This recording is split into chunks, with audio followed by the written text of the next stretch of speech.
If you want your kids to do well in school, make them go outside and play. Make them move around, get their bodies moving. Movement in your weight-bearing joints, your ankles, your knees, your feet, your hips, your pelvis, your spine, all these are weight-bearing joints. They stimulate something called synaptogenesis, which is the creation of new synapses in your brain. Neuroplasticity, that is how your nerves are plastic and they can mold and change.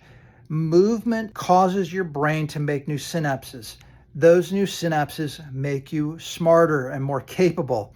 Movement is a key to improving cognitive ability. One of the things we do, if you think about kids, they're sponges of information from 0 to 5 years old, right? They're developing. You go, man, they've developed whole new language patterns. They've learned how to talk. They've learned how to walk. Their brains have developed so much. And then it seems to slow down so much at 5 or 6 years old.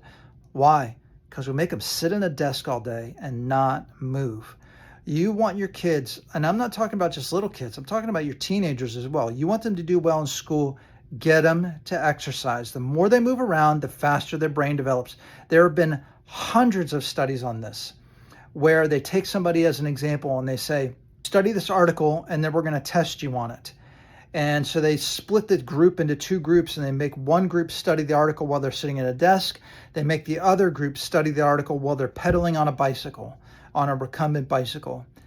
Over and over and over again, no matter how they did the study, the group that was moving had better memory and they did better on their test scores regarding the things that they were studying.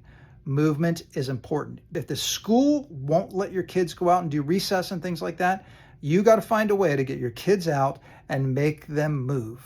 Get them to move their body. It'll help their test scores. It'll help their grades. They got to exercise. They got to move those little bodies. It'll develop their brain.